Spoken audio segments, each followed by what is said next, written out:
Mayong adlaw kaninyong tanan, mga kaigsunan sa Word Life Chapel. Ako panginaot nga na kamo sa maayong panglawas.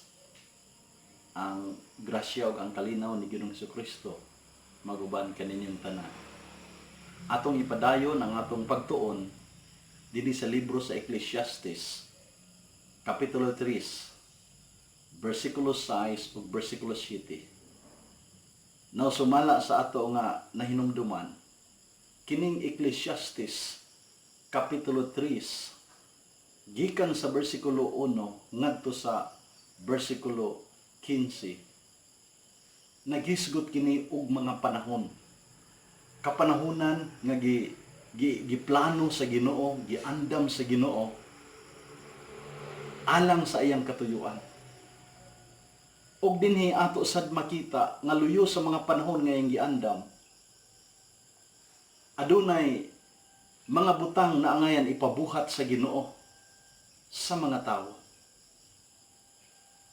Ug ato nga mahinumduman nga ang tanan nga panahon nga nagapanghitabo daan na nakatakda sa plano sa Ginoo. Kung aduna may mga sirkumstansya nga nagaabot sa tao, kana ang Ginoo adunay katuyuan. Tungod kay nagapangandoy siya nga ang tagsa-tagsa kanato nga nahimo na nga iyang mga anak muliwat gayud kita kang Ginoong Hesukristo, conform to the image and likeness of Jesus Christ. Og kung atong ipadayon karon dinhi sa Kapitulo 3 versikulo 6. Nag-ingon ang pulong sa Ginoo sa maong bersikulo.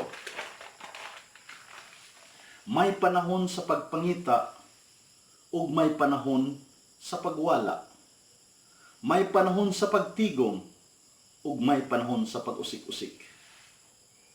Sa atong pagpuyo dinhi sa kalibutan, mangita kita og kwarta aron atong ipalit og pagkaon, ipalit og salina, ipaeskwela sa atong mga anak, ipakatukod og balay. Mangita kita og kwarta aron matagbo ang atong basic na mga panginahanglanon. Aron kita nga makasurvive sa atong pagpuyo dinhi sa kalibutan. Buhaton kini,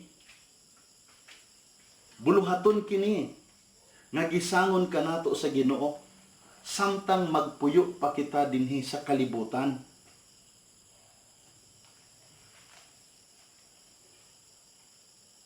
So, kung dili kita mangita sa atong ikabuhi sa material nga mga paginahanglan, adunay dili maayo nga problema, adunay dili maayo nga epekto nga mahitabo kanato og sa atong panimalay. Ang gisaad sa Ginoo ngadto sa mga magtotoo sa Pilipos, mingon siya dito sa Pilipos 4:19, "But my God shall supply all your need according to His riches in glory by Christ Jesus." Ang ato di ay pagpangita para di ay kini sa ato nga mga needs, mga need, dili ang atong mga wants. Igo na nga mabuhi kita dinhi sa kalibutan ug matagbo ang atong panginahanglan. Pero kadtong mga magtotoo nga nangandoy gayud nga masapian, maadunahan sa iyang tawhanon nga tinguha, sumala sa unang Timoteo Kapitulo 6 versikulo 9, "Apan kadtong buot madato mahiagom sa tentasyon ug malitag sa daghan nga mga binuang ug makadaot nga mga tinguha nga maoy makabanlod sa tawo ngadto sa kaalautan ug kalaglagan." Versikulo 10 nag-ingon dito, "Kay ang pagkamahigugmaon sa salapi mao'y tinubdan sa tanang pagkadautan. May mga tao nga tungod sa kadako sa iyang tinguha o ilang tinguha nga masapian nahimulag na hinuon sa pagtuo o nahiagom sa daghan nga mga kagulanan. Igsoon, so may panahon sa pagpangita. Ato nga mahinumduman nga kining pagpangita igsoon para sa atong kabuhian. Ang atong pangitaon kanang makasurvive, mabuhi kita dinhi sa ato nga pagkinabuhi dinhi sa kalibutan. Apan ko nagtinguha gud ikaw nga masapian, now ang Ginoo nay nagbuot ka nato kon iya kitang ipasapian. Adunay mga tao nga sobra nga pagpangita, wala nay tulog-tulog sa ilang pagpangita. Sa salapi, wala nay klaro nga pahuway. Apan anaa ra gihapon sila sa ubos nga kahintang.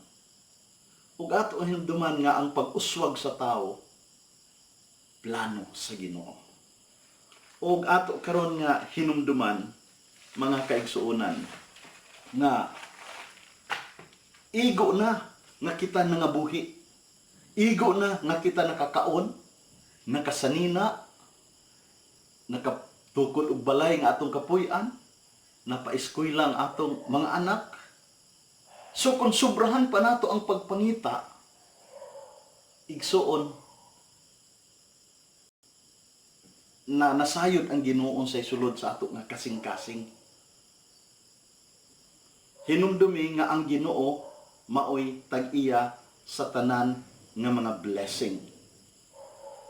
O kung padatuon usab kita, o kung padatuon ang Kristohanon, adunay purpose ang Ginoo. Aron ipa-advance ang iyang kingdom. So ang Ginoo, gusto siya nga ang iyang gingharian mo'y muuswag. Kung ang Kristohanon, hatagan og daghan nga bahandi sa Ginoo, adunay purpose ang Ginoo, dili ka na para sa iyang kaugalingon, para ka na sa kahimayaan sa Ginoo. So, ato nga mahinumduman. Og ato nga hinumduman nga ang luyo usab niya na nag-ingon nga adunay panahon sa pagwala, adunay panahon sa pagpangita, ug adunay usab panahon sa pagwala. Nawalang kanako sa namalandong ako nini kining pagwala igsuon. Mao kana ang panahon ng imong kinitaan, ang imong mga hinaguan, iga-slice nimo, ihatag nimo sa adunay panginahanglan. Imong i-share, imong ibahin ngadto sa uban. Mao kanay pagwala sa imong kinitaan.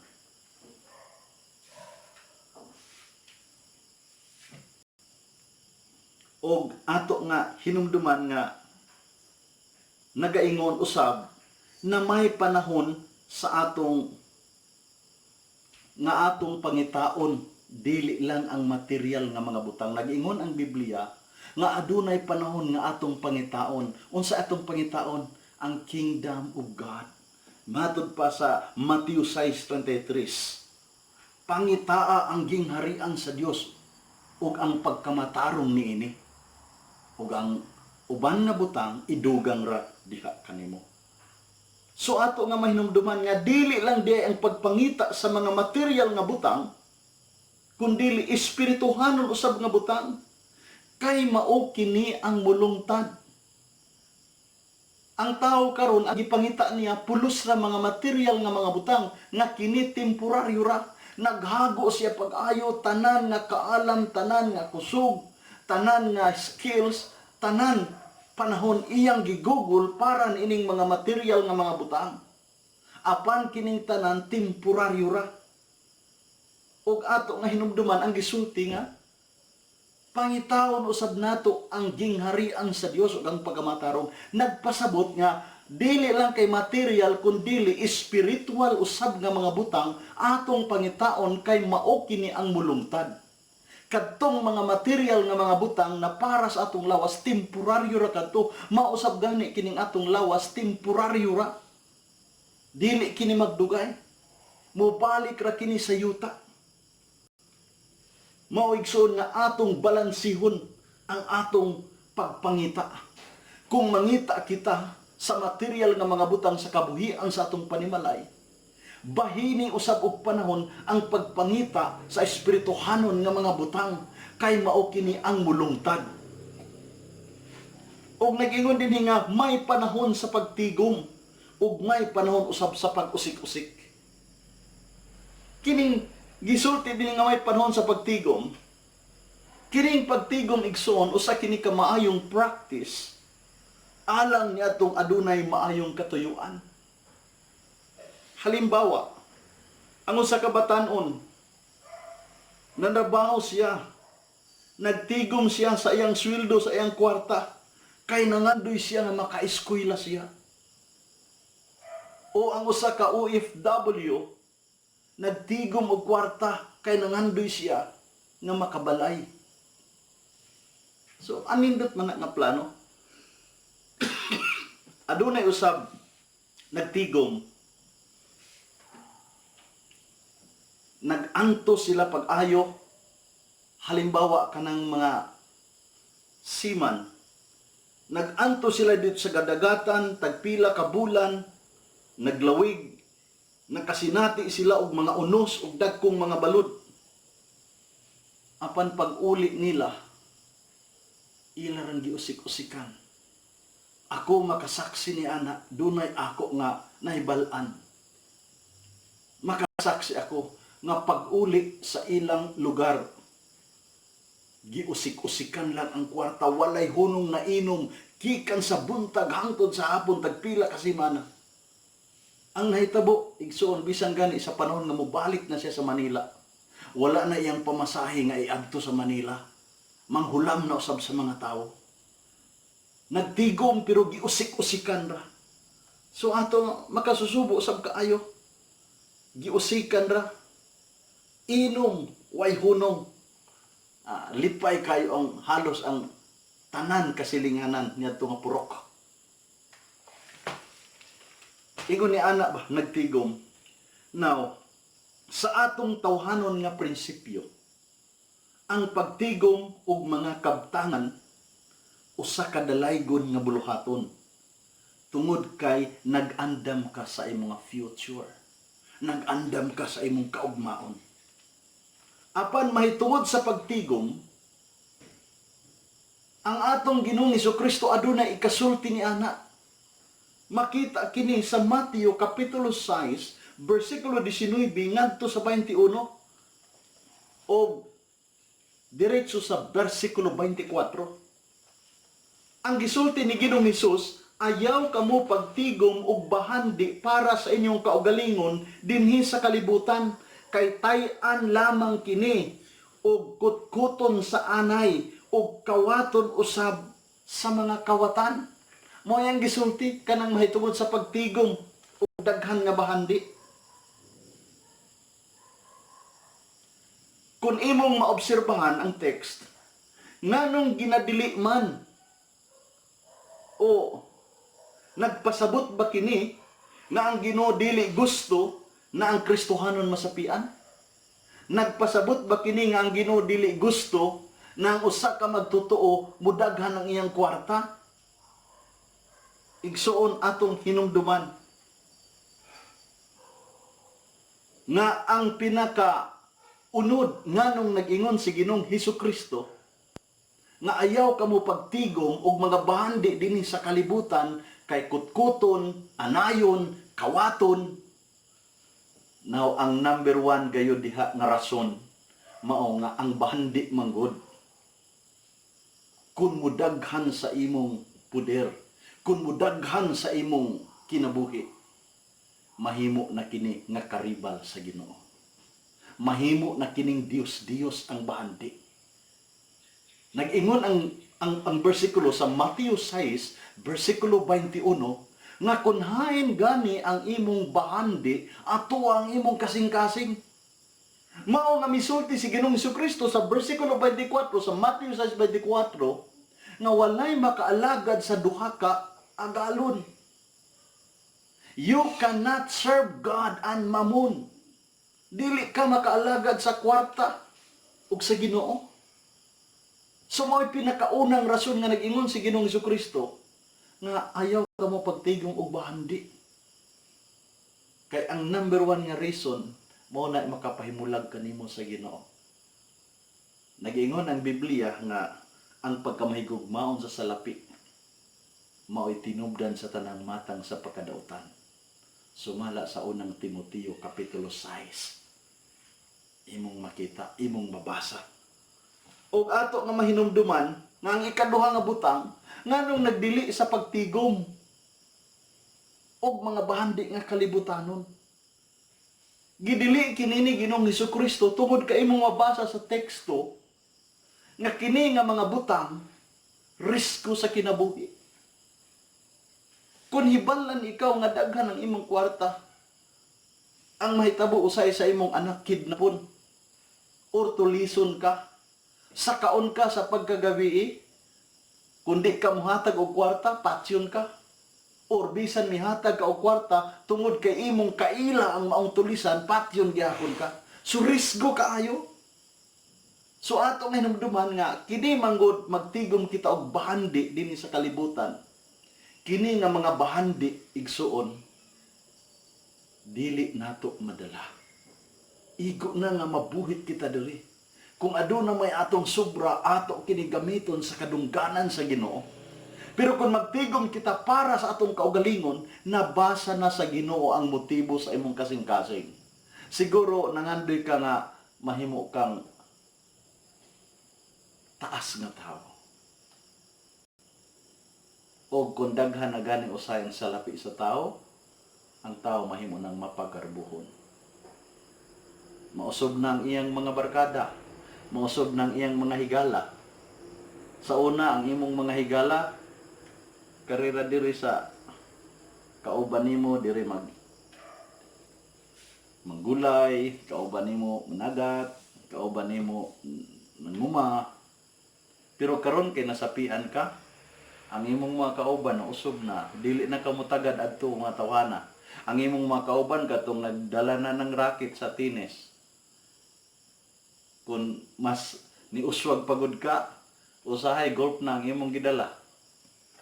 Ingon ni anak usahay ug ang imong mga kaila mga dagkong tawo na ug katong gagmay nga mga tawo imo nakikalimtan. So ato kining hinumduman nga kining pagtigom igsuon anindot man, pero ang atong pagtigom igo na nga kita nakapuyo dinhi sa kalibutan ug adunay atong nahiandam sa atong anak. Pero kung gusto gud ka nga masapian pag-ayo, mao na nga risgo. Kay ang number one, mahimo ka na nga Dios. Kalabanan nga nasapian, nausob gayod ang ilang mga pagtagad, mga batasan. So si Ginoong Hesukristo, may pahimangno kanato na magtigom kita og bahandi nga langit nun. Bahandi nga espirituhanon. Kay walay taya, walay anay nga makakutkot ug walay kawatan nga magapangawat niini. Maunay gisulti ni Ginoong Hesukristo. So ato nga hinumduman, ang imong tinigom dinhi sa kalibutan, nag-ingon nga may panahon nga usik-usikan. Ingon dinhi may panahon sa pag-usik-usik. Ang treasure nga imong tinigom dinhi sa kalibutan, dili nimo madala, inig kamatay nimo. Unsa may atong makuha kung daghan ang atong treasure. Ang treasure nato igsuon, igo na nga magamit nato. Kung daghan ang atong treasure sa akong giingon lagi, mahimo na nga Dios sa imong kinabuhi. Ang tanan nimo nga oras, ang tanan nimo nga panahon i-google nimo dito kung saon pa nimo pagpanegosyo, pagpaginansya. Halos tanan panahon atoa dito. Og nag-ingon din nga unsa may atong dala sa pagkatao nato dinhi sa kalibutan. Unang Timoteo 6:7. Unsa may atong dala sa atong pagkatao dinhi sa kalibutan. Ningon ang Biblia, wala. Ug unsa may atong madala inig kamatay nato. Ningon dinhi, wala usab. Mao kini ang gisulti sa usa ka pinakasapian nga hari sa tibuok na panahon sa kaharian sa Old Testament.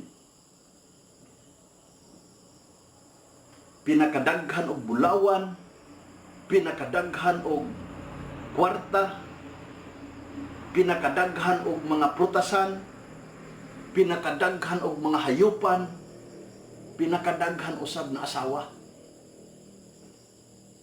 pinakadaghan nga babae, pinakadaghan nga sulugoon, pinakadaghan nga mga entertainers.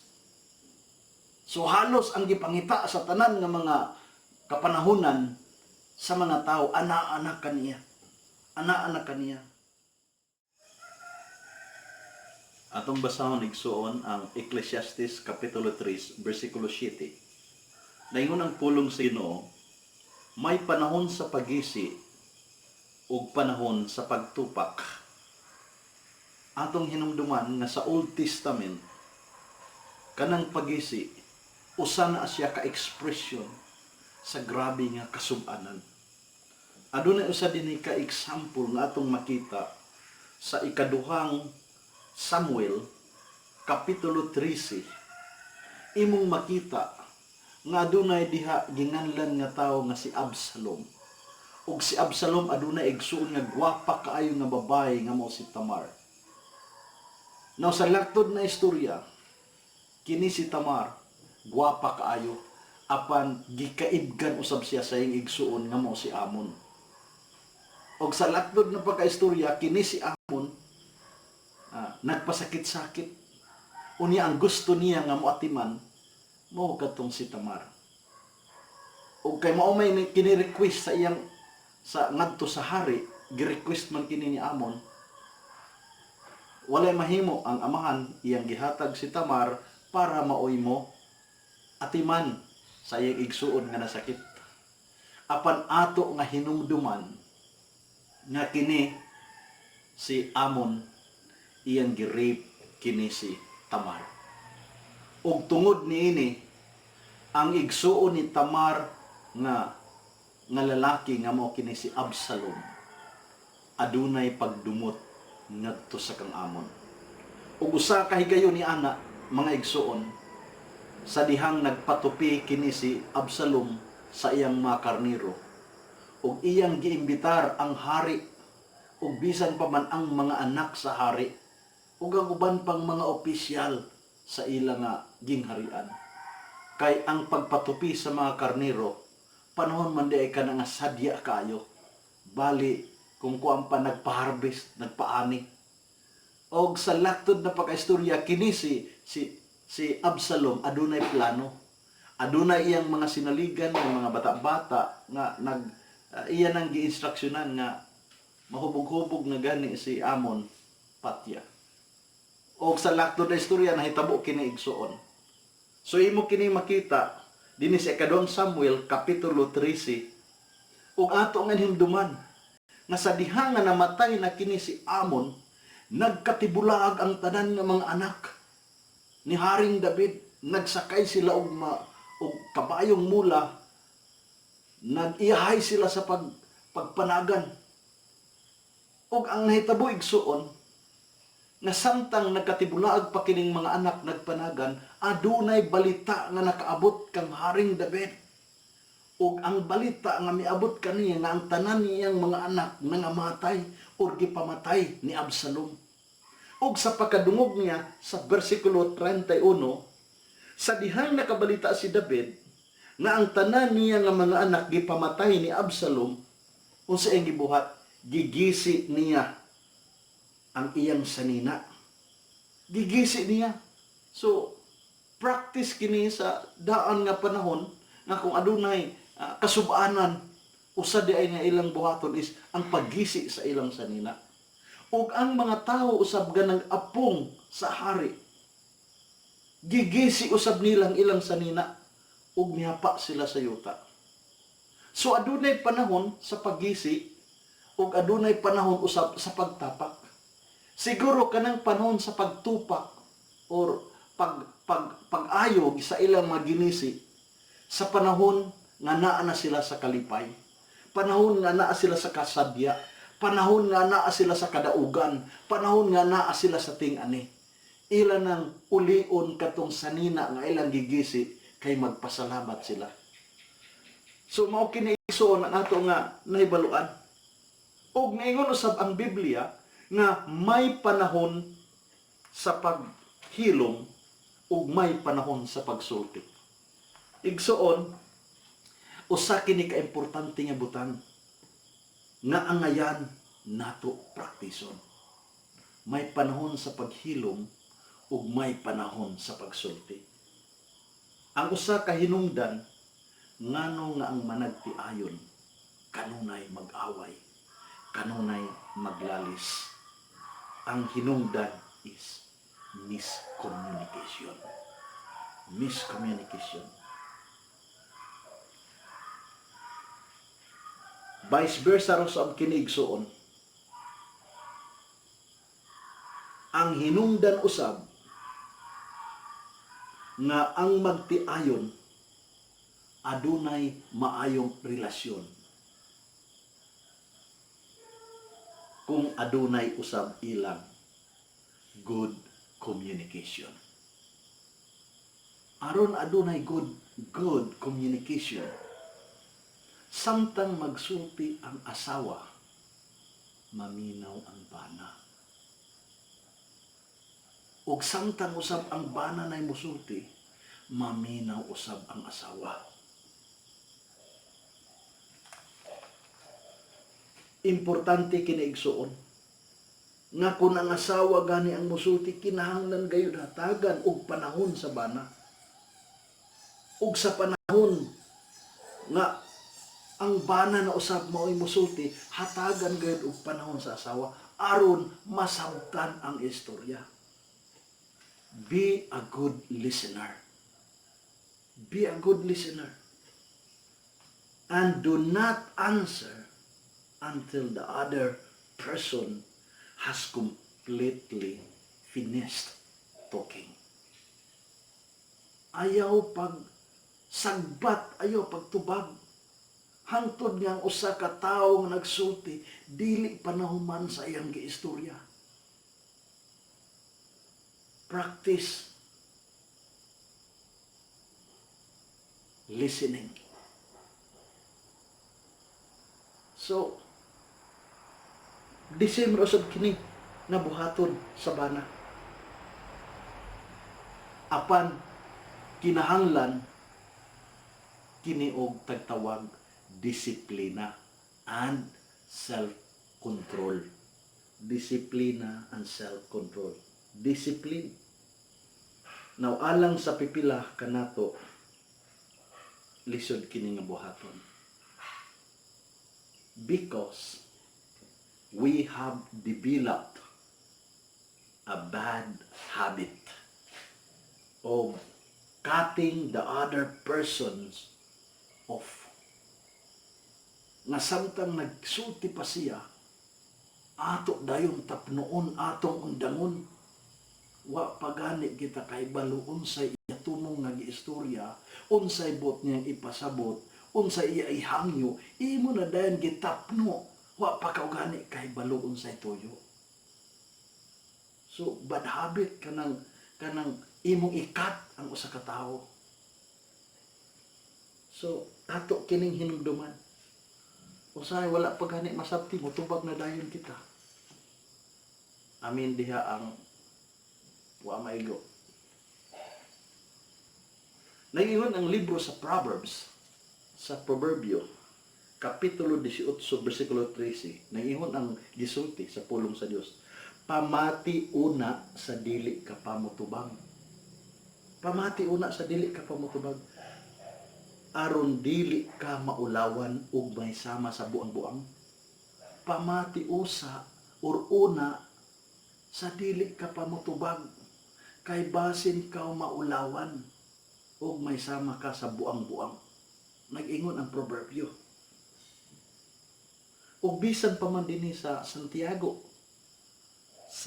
or James 1:19 nagsulti, mga minahal ko nga mga igsuon, timan ininyo kini, kinahanglan andam kita sa pagpaminaw ug dili magpatakha og sulti ug dili daling masuko.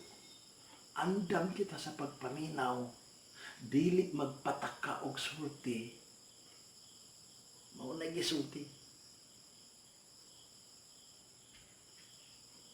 Og dili daling masuko. Kita igsuon usahay masuko dayon. Istorya mo pasabot pagani. Dayon din nga may panahon usab sa pagpamati. Ug may panahon usab sa pagsulti. Kinahanglan nga dili kita magdali-dali pagsulti, igsuon or pagtubag. Ato una pakalmahon ang atong kaugalingon kay basin anaa kini sa kasuko. Ato pakalmahon. Dili dayon kita mo dali pagtubag. Hinumdumi nga ang atong kaugalingon usahay puno sa emosyon. Kunya nakabati ka tong istoryaha, muratatat dayon ka, mubanat dayon ka.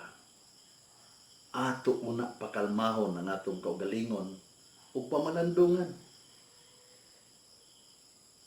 Kay basin anata sa atong kalagot ug anata sa atong kaguol ug dili nato mabantayan unsa na lang atong nangalitok.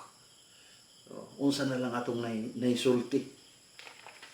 Makaayo ba to? Makadaot ba to? Maka-trigger ba to? Makaguba? Subantayan. So, ang nasulti na nato, hinumdumi na igsuon. Ang nasulti na nato, dili na nato mabakoy. Amen? Dili na nato mabakoy. Maong, una-unaon, una nato ang atong isulti kung makaayo ba kini o makadaot o makaguba ba si relasyon o basin makapahaling kini sa kagubot o basin maulawan kita sa atong gipanulti. Mas maayo hunahunahon sa ang mga pulong na atong lito kung dili ta dali kayo say mo musambag dayon kita nga wa ganay ta kay balon sa hinungdan. Dinhi sa unang mga hari kapitulo 3, versikulo 16 ngadto sa 28. Usa kini ka classic na example nga maayo gayud gigamit ni Solomon ang iyang pagkamaalamon ug ang iyang pagpaminaw. Tungod kay dinhi adunay duha ka daotang babae nga nag-iluganay sa usa ka anak nga buhi. Nahiabot sila kang Solomon, Haring Solomon, aron nga magpahusay kay usa mag-angkon sa anak, ang usa-usa mo angkon. Og ang ilang mga katarungan gipaminaw pag-ayo ni Haring Solomon. Og sa iyang pagpaminaw sa tanan nga ilang mga rason, nakita ni Solomon kung kinsay gayud tinuod nga tag-iya sa buhit na bata. Matod pa sa unang babae nga misulti nga nag-ipon sila pagpuyo sa usa ka balay kining duha ka daotang babae. Unya karon nanganak siya og dabtan og 3 ka adlaw nanganak usab katong iyang kauban nga babae. Unya sa panahon sa pagkagabi ang iyang anak sa ikaduha nga babae iyang hidat-ugan ug namatay. Ug samtang nagkatulog siya, ang bata nga namatay, iyang gidpadulog didto sa usa ka inahan, sa unang inahan, ug gikuha ang bata ug gidulog niya. Og sa diha nga kabuntago na nga buot na ipasuso sa inahan, sa unang inahan ang bata, dili na mo suso kay patay na. Unya sa diha nga iyang gilantaw pag-ayo, dili gyud kato iyang anak. Anak gud to sa katong ikaduha nga babae. Og nag-abot sila dito kang Haring Solomon. Og gipaminaw pag-ayo ang mga statement nila. Tungod kay si Solomon usa-usab ka maalamon nga hari, niingon siya, o sige, pagkuhag espada, Picasso nato ning bata. Ang usa ka babae misulti katong ikaduha, nga sige Picasa, aron way makaangkon ka namo. Apa na ang usa ka babae miingon nga, mahal na hari, kung mahimo ihatag na lang kaniya ang bata, ayaw lang patya. Nakuha sa hari 15 tag-iya sa bata. 15 tinuod nga inahan. Katong naluoy sa bata. Pero katong usa nga miingon na, sige patya, kay para ay makatag-iya ka namo. Mao to ang dili tinuod. Apan nganong nakuha pag-ayo kini ni Haring Solomon, tungod ka iyang gipaminaw ang ilang mga statement. Importante ang pagpaminaw. Ningon nga, may panahon sa paghilom. Maghilom gani ka, naminaw ka, ug may panahon usab sa pagsulti. Ug adunay usab diri lahi nga example nga atong makita. Nga example kini sa usa ka hari gihapon nga madali-dalion. Ato nga hinduman nga usa siya ka nagdali-dali. Ehemplo kini may tungod sa pagdali-dali. Midali siya pagdesisyon o hukom nga silot sa tao na nanghilog og karnero. Now nahinbalo na kamo nini nga istorya. Makita kini sa ikaduhang Samuel kapitulo 12 bersikulo 1. Istorya kini may tungod sa duha ka tawo nga ang usa ka tawo adunahan daghan mga karnero ug ang usa ka tawo kabos usa ra gud ka buok. Gisambingay kini ni propeta Nathan ngadto kang David. Ug samtang naghisgot niini si Nathan, nasuko pag-ayo si Haring David. Nasuko siya pag-ayo. Ug mihukom dayon siya nga iyang patyon silutan gayud kining tawana sa kamatayon. Nagdali-dali siya pagtubag uguan niya una-una. Naigsuon una-una to kay basin kita maulawan. Unya wa pa mahuman si Nathan ni ambag siya o ni pagkahuman ni David ug sulti nga kinahanglan patyon kining tawana ug ulian niya upat ka pilo katong iyang giilong. Niingon si Nathan nga ikaw kana. Na unsa to nga istorya igsuon si Haring David iyang giilog ang asawa ni Uriah nga si Bathsheba. Ug iya pagipamorder kini si Uriah ang iyang veterano nga sundalo. Now, ingon ni ana igsuon, nagdali-dali siya pagsulti sa kamatayon. Kung tumanon to, patay siya. Kaya ano man, nagsulti man siya, nag-order man siya na patsyon ang mga tao. Matod pa sa versikulo 5, ingon din ikaduhang Samuel kapitulo 12, versikulo 5, ingon din unya nasuko si David ug giingnan niya si Nathan. Ipanumpa ko sa ngalan sa Ginoo nga ang tao nga nagbuhat niini angayng patyon. Igsuon, nalagot pag-ayo si David sa sabingay tungod kay saynon ka niabot ang bisita unya siya nga daghan karnero dili siya ganahan mo ihaw sa iyang karnero Apan mao pay gikuha katong karniro nga pinalangga sa usa lang kakabus nga tawo ug mo'y giiha ug gidalit sa iyang bisita. Ug wa niya una ang mga istorya. Ug miingon din siya nga ipanumpa ko sa ngalan sa Ginoo. Na say nagkaano nga pagasulti? Ipanumpa ko sa ngalan sa Ginoo nga ang tao nagbuhat yan angayn pat yun. Hinumdumi igsoon ang James 1:19 nagsulti, kinahanglan andam kita sa pagpaminaw. Ha? Dili magpataka og sulti ug dili daling masuko. Sa Proverbio kapitulo 15 versikulo 23, mo kining gisulti sa Proverbio 15:23. Mingon diri nga, a man has joy in an apt answer, and how delightful is a timely word.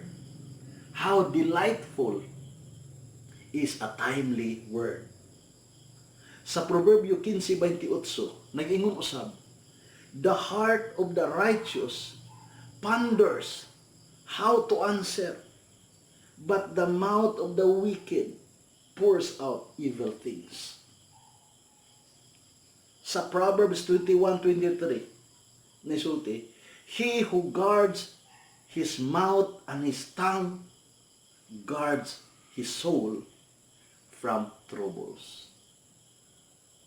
Sa pagkasulti sa binisaya nga imo sad makita dinhi sa Proverbio 29 versikulo 20, nakakita ba ikaw sa usa ka tawo nga madali-dalion sa iyang mga pulong? Nakakita na ba ikaw sa usa ka tawo nga madali-dalion sa iyang pulong? Mas aduna pay paglaom ang usa ka buang kay kaniya. So igsuon, dili maayo nga magdali-dali kita pagsulti. So igsuon, dili na nako tas-on, dinhi lang ang akong isulti ato rang ipadayon kini sa sunod. So, importante igsuon kining mga butang na akong gisud kaninyo, ang una kaganayan nga may panahon sa pagtigom ug may panahon sa pagwala. Akong usbon kaninyo na ang pagtigom usa ka maayo nga ehemplo. Apan ato nga hinumduman nga mas ang importante nato nga tigomon ang espirituhanon nga mga butang.